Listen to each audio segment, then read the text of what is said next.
Sir, I rise to lay a white paper on the Indian economy, both in Hindi and English versions.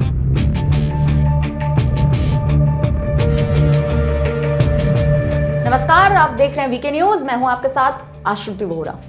Lok Sabha चुनाव बेहद नजदीक आ चुके हैं। प्रधानमंत्री पद के लिए सभी नेताओं राजनेताओं ने एड़ी चोटी का जोर लगाना शुरू कर दिया है। सदन में 2024 का अंतरिम बजट सदन के पटल पर पेश कर दिया गया है। प्रमुख दलों ने आने वाले चुनाव के लिए अपनी कमर कस ली है और इसी के चलते अब बीजेपी ने आगामी लोकसभा चुनाव से पहले बड़ा दांव चल लिया है। दरअसल मोदी सरकार की ओर से लोकसभा में श्वेत पत्र पेश कर दिया गया है। एनडीए सरकार की तरफ से वित्त मंत्री निर्मला सीतारमण ने श्वेत पत्र सदन में पेश किया। We laid table. Honorable Finance Minister.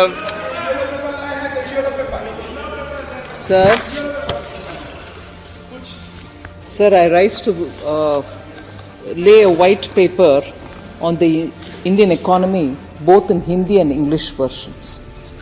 Thank you.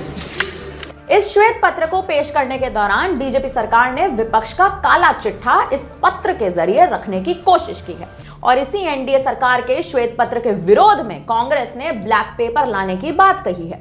हालांकि मोदी सरकार के श्वेत पत्र पर भी अब सदन में चर्चा हो सकती है। लोकसभा में पेश किए गए इस श्वेत पत्र में यूपीए शासनकाल के समय हुए 15 बड़े घोटालों का जिक्र किया गया है। इन घोटालों में 2G घोटाला, कोयला घोटाला, कॉमनवेल्थ घोटाले का मुद्दा उठाया गया।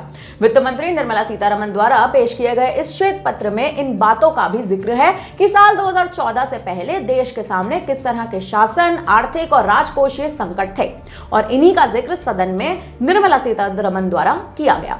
इस श्वेत पत्र के जरिए यूपीए सरकार की वजह से देश को हुए नुकसान के बारे में भी बताया जाएगा। इस श्वेत पत्र में शामिल तथ्यों की बात करें तो बता दें कि 2004 में जब यूपीए सरकार ने अपना कार्यकाल शुरू किया था तब अर्थव्यवस्था 8% के दर से बढ़ी थी। उद्योग और सेवा क्षेत्र की वृद्धि दर 7% से अधिक थी और वित्तीय वर्ष 2004 में कृषि क्षेत्र की वृद्धि दर 9% से अधिक थी। 2003 से 4 के आर्थिक सर्वेक्षण में भी कहा गया है कि विकास के क्षेत्र में देश की स्थिति बिगड़ती दिखाई दे रही थी।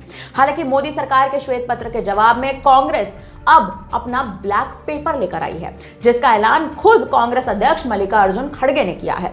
खड़गे ने कहा कि बीजेपी लोकतंत्र को खत्म कर रही है। इसके अलावा इसमें रोजगार, बेरोजगारी, महंगाई का मुद्दा उठाया गया।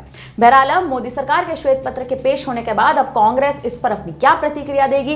कांग्रेस ये जो अपना ब्लैक पेपर लेकर आई है, इसको अब कांग्रेस सदन में कब और कैसे पेश करेगी, ये तो अब वक्त ही बताएगा। फिलहाल अब इस खबर पर आप क्या कहेंगे, हमें कमेंट करके अपनी राय जरूर दीजिएगा।